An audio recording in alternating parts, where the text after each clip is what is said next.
अस्सलामुअलैकुम, welcome to एमरात। जैसे जैसे मार्का हक की एनिवर्सरी करीब आती जा रही है, वैसे ही पाकिस्तान मिलिट्री की तरफ से नई नई इंफॉर्मेशन भी रिलीज की जा रही है। रिसेंटली आईएसपीआर की वीडियो में पाकिस्तान एयरफोर्स के स्क्वाड्रन लीडर उसामा, जिन्होंने इंडियन राफेल शॉट डाउन किए, फिर पाकिस्तान नेवी के लेफ्टिनेंट कमांडर मोहम्मद यासिर, जिन्होंने इंडियन एयरक्राफ्ट को इंटरसेप्ट किया था, और इसके साथ साथ JF-17 थंडर के पायलट विंग कमांडर हम्माद, जिन्होंने S-400 की डिस्ट्रक्शन के लिए मिशन को लीड किया था, इनकी झलकियां रिलीज की हैं, या आप कह लें कि इन्होंने किस तरह अपने मिशन को परफॉर्म किया, उन पर इनके बयानात वगैरह को रिलीज किया गया है। इसके साथ साथ तारीख में पहली दफा हलवाड़ा एयरफोर्स स्टेशन पर पाकिस्तान की मिसाइल स्ट्राइक की सैटेलाइट इमेजरी भी पाकिस्तानी ISPR की तरफ से रिलीज की गई है, जो कि एक बहुत ही ज्यादा सिग्निफिकेंट चीज है, और ये ऑलमोस्ट चीजें पाकिस्तान आहिस्ता आहिस्ता रिलीज कर रहा है। सबसे पहले अगर हम स्क्वाड्रन लीडर उसामा पर आ जाएं, तो बेसिकली ये J-10C एयरक्राफ्ट के पायलट हैं, और 7 मई की रात को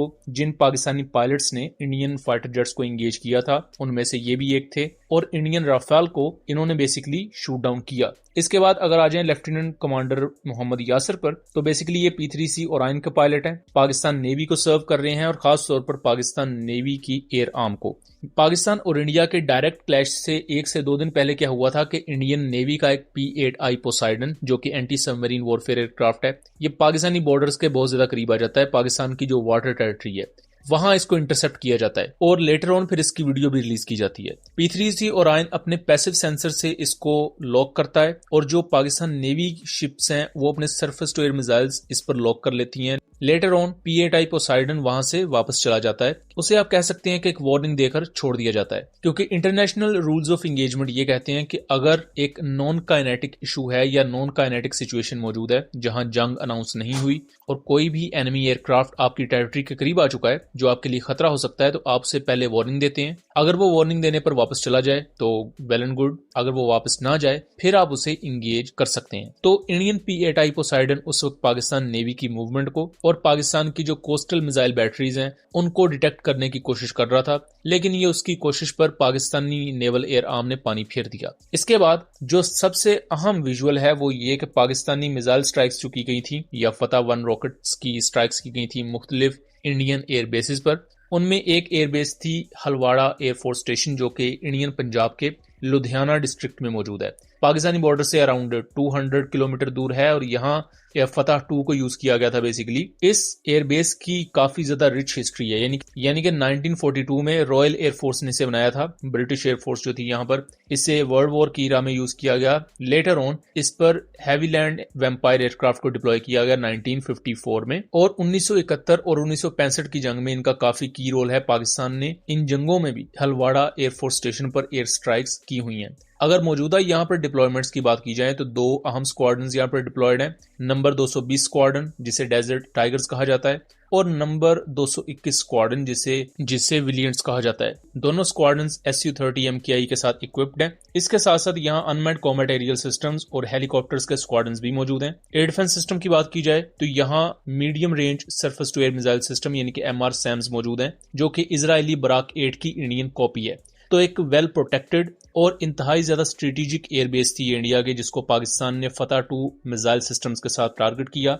मेन हैंगर पर आप डैमेजेस वाज़ेह देख सकते हैं, और ये मेन हैंगर बेसिकली ये होते हैं, यहाँ वो फाइटर जेट्स बेसिकली खड़े किए जाते हैं जो रोल डाउन करने के लिए तैयार होते हैं, मतलब कि वो एयर अलर्ट पर डिप्लॉय होते हैं, यानी कि अगर उन्हें उसी वक्त अगर ऑर्डर मिलता है एयरबोर्न होने का तो पायलट्स उसी हैंगर में मौजूद होते हैं, वो फाइटर जेट में बैठते हैं। 5 से 6 मिनट के अंदर उनका काम होता है कि एयरबोर्न होना, अर्ली वार्निंग को रिस्पॉन्ड करने के लिए। तो चूंकि मेन हैंगर को यहाँ पिन पॉइंट एक्यूरेसी से पाकिस्तानी फतह-2 MLRs ने निशाना बनाया है, तो 2 चीजें तो यहाँ कंफर्म होती हैं। पहला, फतह-2 मिसाइल सिस्टम्स की एक्यूरेसी, और जो डिस्ट्रक्शन का पैमाना है, बिकॉज ये बड़े हैंगर्स हैं और हम देख सकते हैं कि एक इम्पैक्ट हैंगर के बिल्कुल सामने हुआ है, तो इवन उस इम्पैक्ट के बावजूद भी हैंगर्स पर अच्छे खासे डैमेजेस आए हैं। दूसरी अहम चीज ये है कि जो फाइटर जेट्स इन हैंगर्स में मौजूद थे और इवन उनके पायलट्स और उनका क्रू, उसका क्या हुआ वो मुझे बताने की जरूरत नहीं है। तो यहाँ कंप्लीट डिस्ट्रक्शन ना सिर्फ पाकिस्तान ने एयर टू एयर डोमेन में हासिल की है, बल्कि जो फाइटर जेट्स इस हैंगर में मौजूद थे वो भी डिस्ट्रॉय हुए हैं,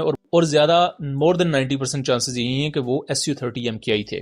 तो यहाँ बहुत ज्यादा पॉसिबिलिटी एग्जिस्ट करती है कि जो क्लेम्स अभी तक किए गए हैं कि पाकिस्तान ने 8 एयरक्राफ्ट शूट डाउन किए, वो ट्रंप के उन क्लेम से फिर कहीं ना कहीं सच्चे साबित होते हैं कि ट्रंप कई दफा 11 जेट्स की बात भी कर चुका है। तो कुछ जेट्स इंडिया के ऑन ग्राउंड भी डिस्ट्रॉय हुए हैं जिन्हें पाकिस्तान ने क्लेम नहीं किया था। पाकिस्तान का सिर्फ ये क्लेम था कि हमने अपने डिफेंसिव पोस्चर में जाते हुए जितना हम कर सकते थे इंडिया के खिलाफ हमने रिस्पॉन्ड किया। हमारा काम जंग को आगे बढ़ाना नहीं था, हम सिर्फ उस चीज का बदला ले रहे थे जो इंडिया ने हमारे सिविलियन एरियाज पर बमबारी करके अग्रेशन किया था। लेकिन ये पोल अब आहिस्ता आहिस्ता इंडिया की खुलती जा रही है। इसके बाद जो थर्ड नंबर पर इंटरव्यू किया गया या जिस ऑफिसर ने अपने मिशन को एक्सप्लेन किया वो थे विंग कमांडर हम्माद, जिन्होंने 3 शिप फॉर्मेशन को लीड किया था GF-17 थंडर ब्लॉक 2 की। और इस 3 शिप फॉर्मेशन ने इंडियन S-400 सिस्टम के रेडार्स को डिस्ट्रॉय किया आदमपुर एयरफोर्स स्टेशन में। और ये मिशन मेरे नजदीक ऑपरेशन बुनियानुल मरसूस के तमाम मिशन से ज्यादा खतरनाक इस वजह से था क्योंकि इस मिशन में एक्सपेक्टेड ये था कि आप S-400 पर मिसाइल फायर करते, उस दौरान आप खुद भी इंटरसेप्ट होते और S-400 आपको इंगेज कर लेता।